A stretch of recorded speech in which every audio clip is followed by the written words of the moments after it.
ఓం గం గణపతి నమః. కన్యారాశి వారికి శ్రీ విశ్వావసునామ సంవత్సరం వైశాఖ మాసం 2025 మే గోచార ఫలితములు లైన్ బిఎస్కే ప్రసారరావు సిద్ధాంతి వాయిస్ ఆఫ్ 1952 బిఎస్కే ప్రసార సిద్ధాంతి. ఈ వీడియో కడవరకు చూడండి. కడవరకు చూసి మీ అమూల్యమైన అభిప్రాయాన్ని కామెంట్ బాక్స్లో కామెంట్ రూపంగా చెప్పండి. సబ్స్క్రైబ్ చేసుకున్న వారు ఎవరైనా ఉంటే సబ్స్క్రైబ్ చేసుకోండి. శుభం భూయాత్. ఇక వీడియోలోకి వెళ్ళిపోదామా? ఓం గం గణపతే నమః. ఓం గం గణపతే నమః. ఓం రామచంద్రాయ నమః. ఓం హ్రీం హరిమర్కటమర్కటాయ స్వాహ. ఓం నమః శివాయ. ఓం నమః శివాయ. ఓం నమః శివాయ. ఓం గం గణపతే నమః. అందరికీ శుభోదయం. నేను మీ సిద్ధాంతి బిఎస్కేవి ప్రసారరావుని. Om Sri Panchamukheswara Jyothishapeetham voice of 1952 BSK Prasara సిద్ధాంతి ఛానల్. జ్యోతిశాస్త్రము, వాస్తుశాస్త్రము, సంఖ్యాశాస్త్రము మనము వీడియోలని వాయిస్ ఆఫ్ 1952 బిఎస్కే ప్రసార సిద్ధాంతి ఛానల్ ద్వారా ప్రసారం చేసుకుంటున్నాము. అందులో భాగంగానే ఈ రోజుని శ్రీ విశ్వావసునామ సంవత్సరం వైశాఖ మాసం అంటే మే 2025 ఇంచుమించుగా గోచార ఫలితములు కన్యారాశి వారి గురించి చెప్పుకోవడానికి ప్రయత్నం చేస్తున్నాము. ముందుగా కన్యారాశిలో ఎవరెవరు ఉంటారో అన్నట్టయితే ఉత్తర నక్షత్రం 2, 3, 4 పాదములు, హస్త నక్షత్రం 1, 2, 3, 4 పాదములు, చిత్ర నక్షత్రం 1, 2 పాదములు గల వారందరూ కూడా కన్యారాశిలోకి వస్తారు. వీరందరూ కూడా ఈ యొక్క గోచార ఫలితంలో చూసుకోవచ్చు. నెక్స్ట్ అందరికీ కూడా ఒక చిన్న మనవి, ఈ గోచార ఫలితాలు చూసుకోవటంతో పాటు మీరు మీ యొక్క జాతక కుండలి అంటే పుట్టినప్పుడు వచ్చిన మీ యొక్క పర్సనల్ హారోస్కోప్ వ్యక్తిగత జాతక చక్రాన్ని కూడా పరిశీలన చేయించుకోండి. ఆ రీడింగ్స్ ఈ రీడింగ్స్ కూడా కోయిన్సైడ్ చేసుకుంటూ సమన్వయం చేసుకుంటూ మీరు చూసుకుంటే చాలా బాగుంటుంది. కేవలం గోచార ఫలితముల మీద ఆధారపడవద్దు. గోచార ఫలితంలో 50%, జాతక ఫలితంలో 100% కూడా జరుగుతాయి, 150% జరుగుతాయి. జాతక ఫలితాన్ని గోచార ఫలితం తగ్గించగలరు, పెంచగలదు. గోచార ఫలితంలో జాతక ఫలితంలో తగ్గించగలదు, పెంచగలదు. కాబట్టి మీరు దీనిని అర్థం చేసుకోండి. మీరు మీ సిద్ధాంతి గారి ద్వారా మీరు చేయించుకుంటే చాలా మంచి ఫలితాలు వస్తాయని నేను చెప్తున్నాను. నెక్స్ట్ ఇవాళ కన్యారాశి గురించి చెప్పుకోవడం ముందర అసలు గ్రహ సంచారం ఏ విధంగా ఉందో తెలుసుకుందాము. మే 6వ తారీఖు నుంచి మేషరాశిలోకి బుధుడు ప్రవేశం అవుతాడు.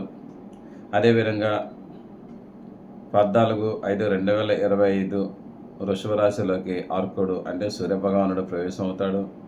అదేవిధంగా మిథున రాశిలోకి గురుగ్రహ ప్రవేశం అవుతుంది. మీనరాశిలో ఆల్రెడీ శని ఎంటర్ అయ్యి ఉన్నారు. మీనరాశిలో శుక్రగ్రహ కూడా ఎంటర్ అయ్యి ఉన్నారు.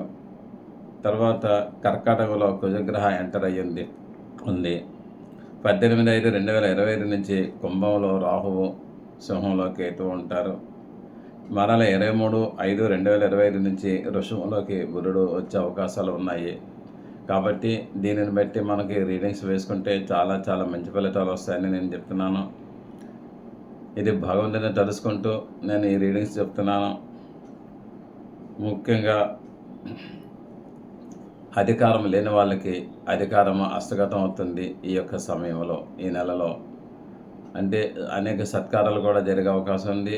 ఏ ఫీల్డ్లో ఏ యొక్క భాగంలో ఉన్నట్టయితే ఆ వారికి అనేక రకాల సౌఖ్యాలు, సుఖాలు కూడా కలుగుతాయి. మీకు మీ కుటుంబం వారితో చక్కగా ఉంటారు. కుటుంబ సౌఖ్యం కూడా చాలా బాగుంటుందని చెప్పవచ్చు. ఆర్థికంగా మీకు వికాసం అవుతుంది, అంటే ఫైనాన్షియల్ సపోర్ట్ చాలా బాగుంటుందని చెప్పవచ్చు. నెక్స్ట్ అన్నదమ్ములతోటి స్వల్ప విరోధాలు కూడా రావచ్చు, అంటే అభిప్రాయ భేదాలు కూడా వచ్చే అవకాశాలు ఎక్కువ ఉన్నాయి. ఫైనాన్షియల్గా కూడా చికాకులు వచ్చే అవకాశాలు ఉన్నాయి. అంటే ఆర్థికంగా బాగుంటుందో అనుకున్నప్పుడుగానే సరే ఫైనాన్షియల్గా దానికి తగ్గట్టు చిన్న చిన్న టీటింగ్ ప్రాబ్లమ్స్, బాలరిస దోషాలాగా వస్తుంటాయి. అంటే ఒక ఇల్లు కొనటం కానీ, ఒక బంగారం కొనటం కానీ, ఒక పెళ్లి చేయటం కానీ ఇవన్నీ కూడా జరిగినప్పుడు దీనికి కావాల్సిన పెట్టుబడి గమని సకాలంలో అందక తర్వాత వెంటనే అందుతుంది. ధన విషయంలో మటుకు చిక్కులు వచ్చే అవకాశాలు ఉన్నాయి. తర్వాత కొన్ని బ్యాడ్ న్యూస్ అంటే ఒక దురదృష్టకరమైన వార్తలు కూడా వినే అవకాశాలు ఉన్నాయి. అవమానములు, అపనిందలు కూడా ఉంటాయి. మీకు అనేక రకాల అవమానాలు, అపనిందలు కూడా ఉంటాయి. ఎక్కడైతే డబ్బుందో, ఎక్కడైతే గుణం ఉందో, ఎక్కడైతే పేరు ప్రఖ్యాతలు ఉన్నాయో అక్కడ ఇవన్నీ కూడా కామన్‌గానే ఉంటాయి. అపనిందలు, అవమానములు కూడాను. వృత్తిపరంగా కూడా మీకు అనేక రకాల మార్పులు వచ్చే అవకాశాలున్నాయి. అంటే మీరు ఒక వ్యాపారం చేస్తున్నారంటే ఆ వ్యాపారం మార్చుకోవచ్చు. లేదు అన్నట్టయితే ఆ వ్యాపారంలో కొత్త ప్రొడక్ట్స్ కలుపుకోవచ్చు. కొత్త కంపెనీలో డీలర్‌షిప్ తీసుకోవచ్చు. లేదంటే మీ పార్ట్నర్స్ మారవచ్చు. లేదంటే మీ కంపెనీని ఇంకో కంపెనీతోటి టై అప్ అవ్వచ్చు. ఇన్కార్పొరేట్ చేసుకోవచ్చు. తర్వాత మీరు ఉద్యోగం గాని చేస్తున్నట్టయితే ఉద్యోగంలో ప్రమోషన్స్ వచ్చే అవకాశాలున్నాయి. దాని తర్వాత మీరు ఉద్యోగంలోనో కొద్ది రోజులు పరిమితిలోనో మీరేమో అబ్రాడ్ వెళ్ళి అక్కడ అలా వర్క్ చేయవచ్చు. అనేక రకాలుగా మార్పులు, చేర్పులు కూడా వచ్చే అవకాశాలు ఎక్కువున్నాయి.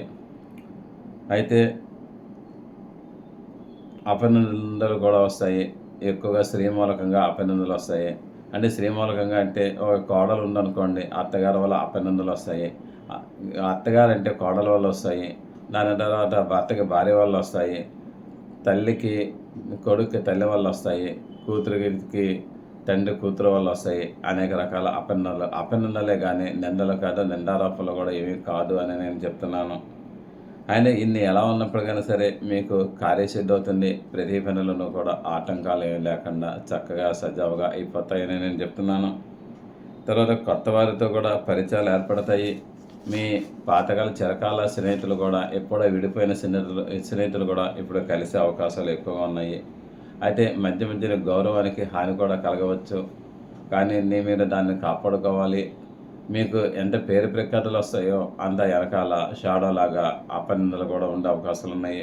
మరలా తీర్థయాత్రల వలన కూడా మీకు అనేక రకాల లాభాలు కూడా ఉండే అవకాశాలున్నాయని చెప్తున్నాను. అయితే ఇక్కడ స్పెసిఫిక్‌గా మనం ఒక్కొక్క ఫీల్డ్ వరకి మనం చెప్పుకున్నట్టయితే బిజినెస్ చేసే వాళ్ళకి అంటే వ్యాపారస్తులకి హోల్‌సేల్ వ్యాపారం అయినా సరే, రిటైల్ వ్యాపారం అయినా సరే, హోల్‌సేల్ వ్యాపారస్తులకి కలిసి వచ్చే అవకాశాలు ఎక్కువగా ఉన్నాయి. రిటైల్ వ్యాపారస్తుల కంటే హోల్‌సేల్ వ్యాపారస్తులకి అధిక లాభాలొస్తాయి. ఇది వ్యాపారస్తులకి మంచి కాలమని చెప్పవచ్చు. ఫుడ్ మెటీరియల్స్, తినుబండారాలు అమ్మేవారికి చాలా మంచిది. తర్వాత బిల్డర్స్‌కి కూడా మంచిది. కానీ బిల్డర్స్ మట్టుకు ఏంటంటే రియల్ ఎస్టేట్ వారికి కూడా మంచిది అయినప్పటికైనా సరే కొంచెం జాగ్రత్తగా ఉండాలి. మాట పట్టింపులు, తగాదాలు, తర్వాత మీరు అనుకున్న పని సకాలంలో నెరవేర్చకపోవటం, మీకు వర్కర్స్ కూడా అందుబాటులో లేకపోవటం, ఇటువంటి సమస్యలన్నీ కూడా వచ్చే అవకాశాలున్నాయి. ఇక షేర్ మార్కెట్ వాళ్ళకి ఏంటంటే అప్ అండ్ డౌన్‌గా ఉంటుంది. దాని తర్వాత మీకు ఒక సిద్ధాంతులకు గానీ, లేదంటే పండితులకు గానీ ఒక మంచి కాలం అనేది చెప్పవచ్చు. దాని తర్వాత హోల్‌సేల్ వ్యాపారం చేసే వాళ్ళకి పర్వాలేదు. బాగానే ఉంటుందని నేను చెప్తున్నాను. ఇక ఎంప్లాయీస్ విషయం వచ్చినట్టయితే అంటే ఉద్యోగస్తులు, ప్రొఫెషనల్స్ వేరు, ఈ జాబ్ హోల్డర్స్ వేరు. ప్రొఫెషనల్ అన్నట్టయితే చార్టర్డ్ అకౌంటెంటు, డాక్టరు, జ్యోతిష్కులు, దాని ప్లేడర్లు వీళ్ళందరూ వస్తుంటారు. అది వీళ్ళందరికీ కూడా మంచి కాలం అనే చెప్పవచ్చు. ఎంప్లాయీస్‌కి మటుకు ఇది కూడా మంచి కాలమే. అయితే వీళ్ళకి కోరిన చోటకి బదిలీ అయ్యే అవకాశాలున్నాయి. పదవులకు ఉన్నతి వస్తుంది.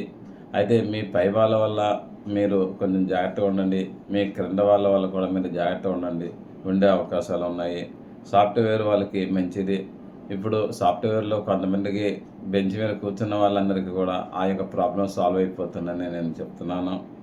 నెక్స్ట్ హెల్త్ విషయంలో మనం చూసుకున్నట్టయితే కొంచెం చికాకుగా ఉంటుంది. పీడకలలు అయ్యి వచ్చే అవకాశాలున్నాయి. నెక్స్ట్ భయాందోళనలు ఏంటి తెలియని ఆందోళన, మనల్ని ఎవరో ఫాలో అవుతున్నారు అన్నంత ఫీలింగ్ వస్తుంది. ఏది వచ్చినప్పటికైనా సరే ముందర భయం వచ్చి తర్వాత ధైర్యం వస్తుంది. భయం ఎప్పుడైతే ముందర వచ్చిందో ధైర్యం అనేది రాదు. మీకు 10 మంది చెప్పాలి. దీనివలన ఏంటంటే మీకు గుండె పట్టేస్తున్నట్టుగా ఉంటుంది.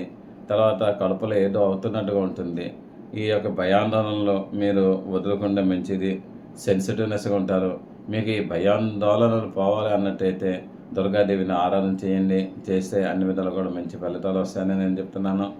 దుర్గాదేవి మంత్రాన్ని జపం చేయండి. తర్వాత దుర్గాదేవికి అనేక రకాల స్తోత్రాలు ఉన్నాయి. ఏ స్తోత్రాన్ని మీరు చదివితే మంచిది.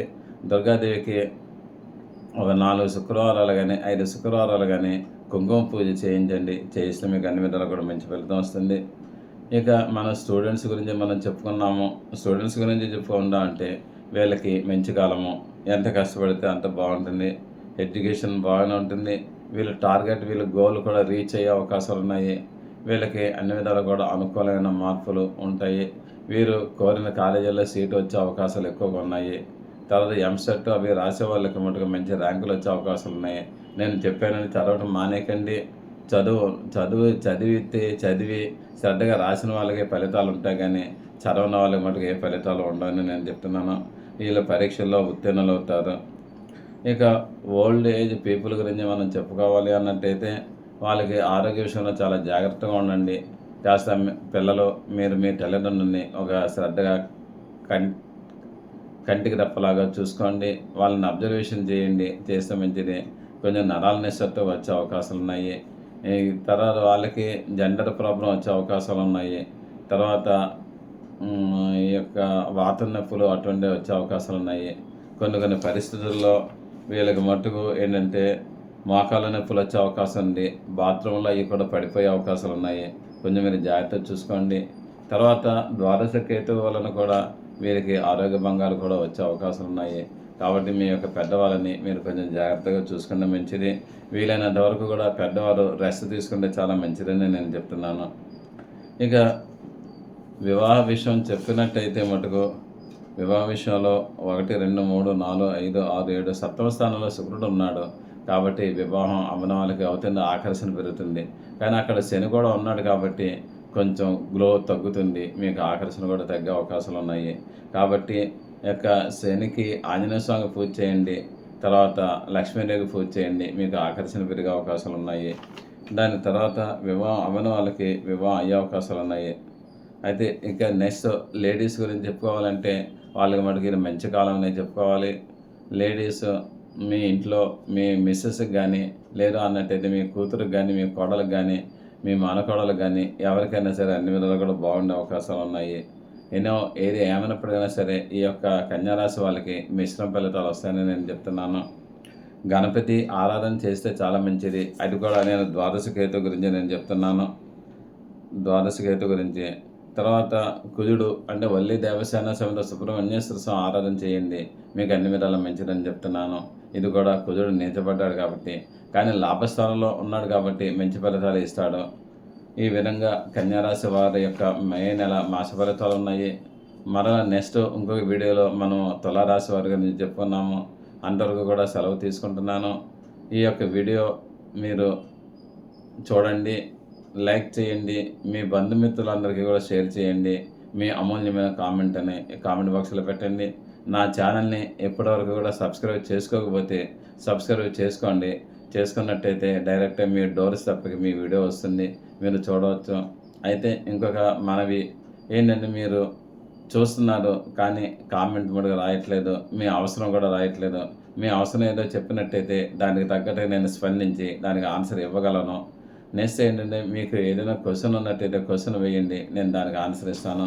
శుభం భూయాత్. ఆయురారోగ్య ఐశ్వర్య అభివృద్ధిరస్తు. సదా భగవత్ సేవలో మీ సిద్ధాంతి BSKB ప్రసాదరావు. ఈ వీడియో మీకు నచ్చినట్లయితే లైక్ చేయండి, సబ్స్క్రైబ్ అవ్వండి, మీ ఆత్మీయులందరికీ షేర్ చేయండి.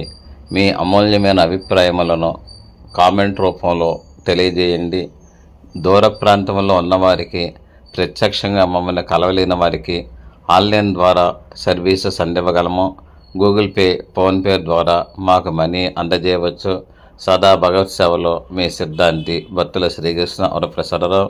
9440255669. Thank you for your careful reading of this lesson. See you again tomorrow. సిద్ధాంతి బత్తుల శ్రీకృష్ణ వరప్రసాదరావు. మీరు శ్రద్ధగా ఈ పాఠం విన్నందుకు ధన్యవాదములు. మరల రేపు కలుద్దాం. మీ Siddhanti Battula Srikrishna Varaprasadarao. Voice of 1952 BSK ప్రసాద సిద్ధాంతి ఛానల్ 9440255669. ఓం నమః శివాయ నమః.